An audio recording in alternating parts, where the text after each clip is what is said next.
Hi all and welcome to Karlpopewoodcraft. In today's video we're going to be taking a look at the benchtop planer sold by Rutlands. The first thing we're going to look at is a few specifications of the machine, and then we'll go straight into the practicalities of the machine, i.e. using it, does it square up a board, and dust extraction. Also we'll be covering some other areas like noise. Before moving on to the specifications then guys, I just want to say that I purchased this machine with my own cash, so it's a total independent review, so you'll get the good, the bad and the ugly. First thing then is delivery. I ordered this machine, it cost me about £165 I think, and it came within a couple of days, so delivery was spot on. The box was in perfect condition and the machine, everything was in the box. Right then, moving on to the specifications. It's an 1800 watt machine and it uses 230 volt system. So your normal system, what you have in your house, this machine runs off that. Cutting capacity then guys, this machine can move a maximum of 3mm in one time. Now if you've used one of these machines before or a thicknesser, you never want to remove 3mm at one time anyway. So you know that's sufficient, you're not going to need to do more than that. And the bed of the machine is 155mm wide, which is debatable, which we'll look at later. The bed itself then is machined aluminium die cast, and I thought it was steel at first when first looking at it, and then I picked it up and I realised it wasn't. So it looks good quality and it's solid enough. The blades are HSS and revolutions per minute is 1200. It's got a tilting fence, which again is debatable and we'll look at why. Bed dimensions then overall are 155mm by 580mm. So let's take a closer look at the machine. The first thing you're going to notice about my machine here is this fence. So this is a piece of birch plywood. I made my own fence because after taking this machine out the box and setting it up and using it for the first time, the fence was absolutely terrible. By far the worst thing about this machine, and the one thing that seriously lets it down. The fence is really thin aluminium, and the worst thing about it is the brackets. They're not stable whatsoever. Any force on there, the lightest force, makes it wobble all over the place and you can't get a piece of timber square no matter how hard you try. This was really simple fix though. I've got a piece of birch plywood here and on the back I'll show you the fixings. You can see here I used the same holes that the original fence was attached to, and it's just a couple of blocks of birch plywood, and then I've made it sure it's solid and square to the bed of the machine. Some of the features of this machine then, here you can see the maximum depth, 3mm. You've got the emergency stop button here and it covers the on and off switch. You've got the guard with a knob here just to loosen it and tighten it up to protect your hands from the blades. Down here you've got the thermal cut-off switch, and this has not popped on me once, and I've used this extensively over the last 2 months, so it's not overheated once. You've got a sign here which shows you the direction of the feed. You've also got these holes in the feet here where you can screw or bolt the machine down to your work surface. I just clamp it because I move it, get it out, put it away, use it, and so on.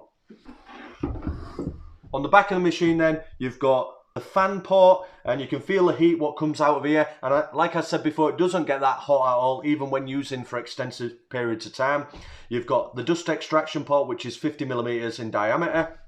The surface of the benchtop planer then is perfectly flat. I've run the square across it, a straight edge, and nowhere can I see any light from underneath. So it's perfectly usable. It is slightly rough, but all you need to do is put a bit of paste wax on there, a bit of WD-40, work it in, and your timber runs along nice and smoothly. Next thing that we're going to look at then is the weight and the overall feel of the machine. One more thing in regards to the fence and the top of the planer then, it said the dimensions was 155, which it is, but when you take into account you have to make your own fence, then that reduces it down to 140mm. When looking for the weight of the machine, I couldn't find it anywhere in the manual or online, but it's very light. I estimate no more than 5 kilos. It's a really light machine. It's not like picking up your thicknesser, so you won't have no trouble storing it under your workbench and lifting it up and popping it down. Overall, the feel of the machine, it feels pretty good quality actually. Now, there's a tiny little mark here and there on the die cast aluminium top, and the plastic here feels a little bit on the cheap side, but for £160, it feels pretty good to me. In the next few clips, what you're going to see then guys is the machine in operation. We've got a few pieces of timber here which are quite common in the UK. We've got 2 softwoods, we've got pine, and this piece of pine's got a couple of knots in it, and the grain is quite swirly, so that should give the machine a good test. We've got some spruce, which is notorious for tear out, and this is just an old scaffolding board, so we'll test that out. And then we've got two hardwoods to choose from. We've got a piece of oak, which again is quite knotty, and the grain in this is going all over the place, so this is definitely going to test the machine. And then we've got a piece of beech. The beech again, we've got a knot in here, so everything that we're throwing at this machine here today is probably about as bad as it's going to get. So I'll run these all through, square them up, and then we'll have a look how it performs. The first piece of timber we're going to go for then is the spruce, then we'll do the pine, then the oak, and then the beech.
That's that done then, guys. Let's have a look at the results. So first we'll take a look at the spruce. Try and get that for you. There you go. As you can see, quite a nice finish. No tear out whatsoever. And it's actually very, it's like glossy. So the blades have done a really good job on that one, I'd say. And on the edge there as well. Let's have a look, see if it's square. I'd say that's spot on. Right, next piece then, pine. Get that right for you, there you go. Again, nice finish. And again on the side, even where the knots are, no tear out. No light coming from there whatsoever, nice and square. Moving on to the oak then, there's some really swirly grain pattern here, and even there, lovely. And I mean, this bit here, this is a lovely glossy finish, very smooth. I mean, that doesn't even feel like it needs sanding. And then again on that side, lovely. So let's see. Again, spot on square.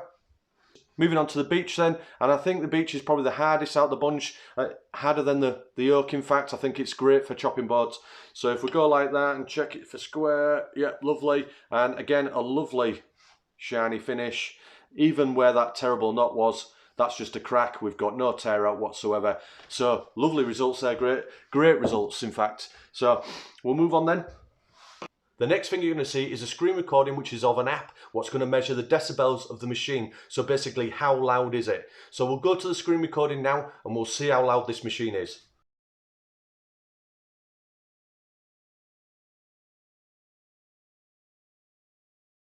On average then, I think it was reading out about 80 decibels there. So I'm no expert in sound, but that, you know, it's a loud machine. It's not as loud as, in comparison, it's not as loud as a thicknesser, and it's a bit quieter than the dust collector. So, you know, it's pretty loud. You want to be using it indoors in an insulated building and try and keep that sound in with ear defenders on, obviously. So we'll move on now to the next part.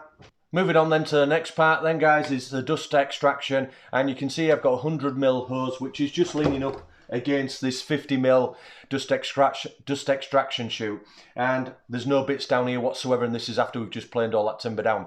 So you can see it works really well, and if you've got a good connection it's going to work even better. So 10 out of 10 for that.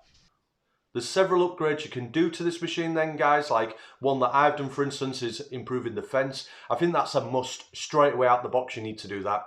You can also increase the size of the table bed, and you could do that by adding extensions on either side. I'm going to do that when I build a stand for it, and that's just going to improve it and make it more stable.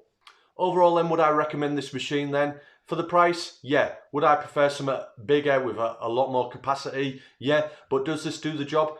I've got to say, yeah, I've planed these boards up today and you've seen how clean they come out, and the machine doesn't miss a beat. It's reliable so far. I've had it a couple of months and I really have used it a lot. If it's for a DIY hobbyist who's only going to use it maybe a couple of times a month, if that.